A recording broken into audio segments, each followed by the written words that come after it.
So let's move on now. I'm gonna give you guys a killer glute workout, and all you need is one of these right here. Remember, throughout this whole workout, you wanna keep that core engaged. That means, like we talked about in workout 1 on core, we wanna keep that belly button drawn in toward the spine. You don't wanna hold your breath or tighten your stomach, just suck the belly button in. It's called the draw in maneuver. And you don't wanna do this just during workouts, but throughout your entire day. You'll notice when you do this, your stomach, your low back might be a little bit sore the next day, but it's because we're engaging all those little transverse abdominis, or I promise not to stick with the core, so we're gonna stick with the core muscles there. All right, so what we're gonna do, and make sure you get a resistance band that's fit for your intensity level. You're gonna take the resistance band, put it flat on the ground to your side. You're gonna take the back of the band and loop it around your foot, just like so.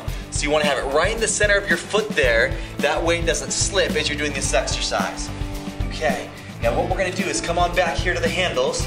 You're gonna take a handle in each hand, make sure it's an even amount of slack on both sides.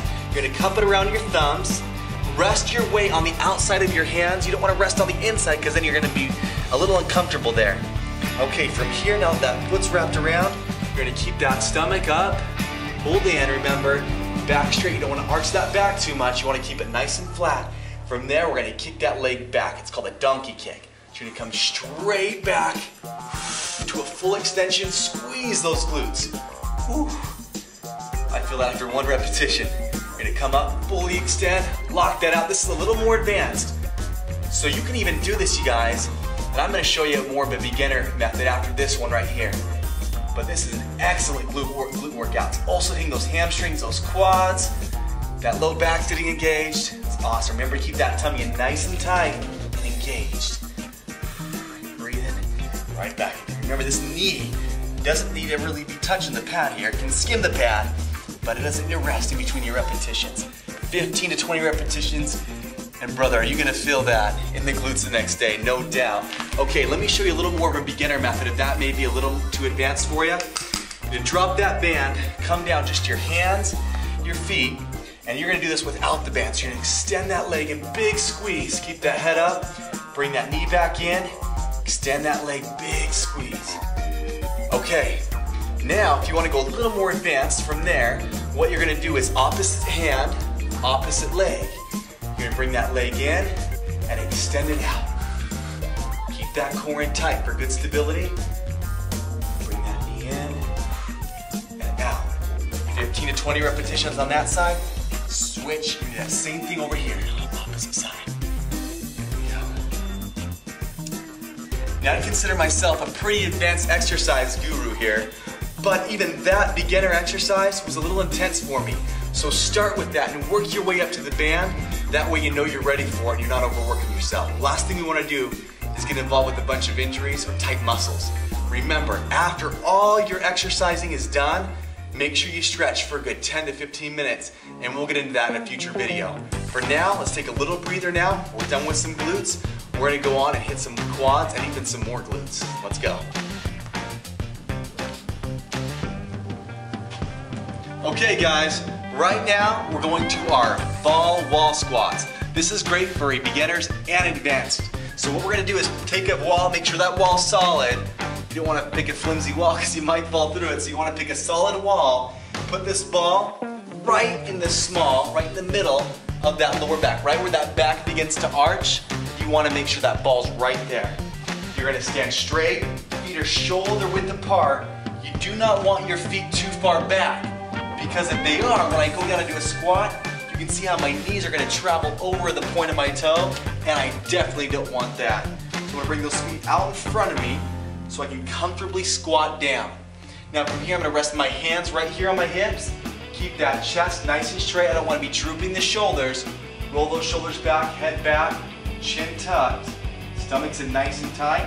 We're gonna lower that body with a 2-second count. So we're gonna go down 1, 1,000, 2, 1,000, the point where we're at about 90 degrees right here. From there, what we're gonna do is just pause for about 2 seconds. Really get those quads burning. Drive straight back up. Now when we come up, notice my knees aren't fully locked out.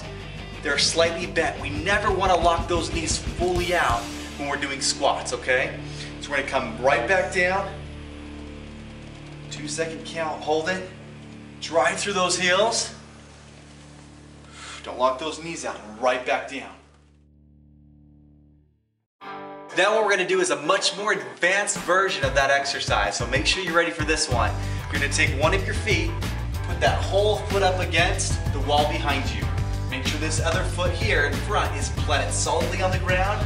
You're gonna drop straight down like a lunge. We call this a split-legged squat. And you are gonna definitely feel this in those glutes and the quads. Try. Straight down. Switch legs and you do your 15 to 20 repetitions. If you're doing 10 to 12 repetitions, that's okay too. Come on down. Drive up through that heel. Remember, no pressure on the toe. Straight back down, pressure on the heel, right back up. And there you go, you guys. There are our awesome leg workouts. Okay guys, let's hit up our quick review now. Remember, for beginners, we're going through the circuit 1 time. For intermediate, 2 times. For advanced, 3 to 4 times. For those advanced workouts, you should take up to about 30 to 40 minutes for this lower body workout. Okay, so let's start. When we began the exercise, we went into the hip bridges. Remember, we did a double leg, and then we went to single leg for a little more advanced. And even if you are advanced, you think that's a little bit too easy for you, start with it anyway just to get that lower body warmed up. After those hip bridges, we went into the ball hamstring curls. For a little more advanced version, we went up to the single leg, and we even went up onto those toes to hit the calves. Now, right after those core donkey kicks, we went right into our ball squats. Remember, we went from the ball squat, both leg, for beginners, that's a beginner, even up to advanced. Then, for super advanced, we split the legs, and we went down with one leg called the split-legged squat, split-legged lunge, and those are killer for, again, the quads and the glutes. You guys, blog in, let me know what you think. Ask me if you want any other future workouts. These are awesome workouts for lower body and core that we've done so far. Again, let me know what your progress is, and we'll keep them coming, guys. Thanks for watching.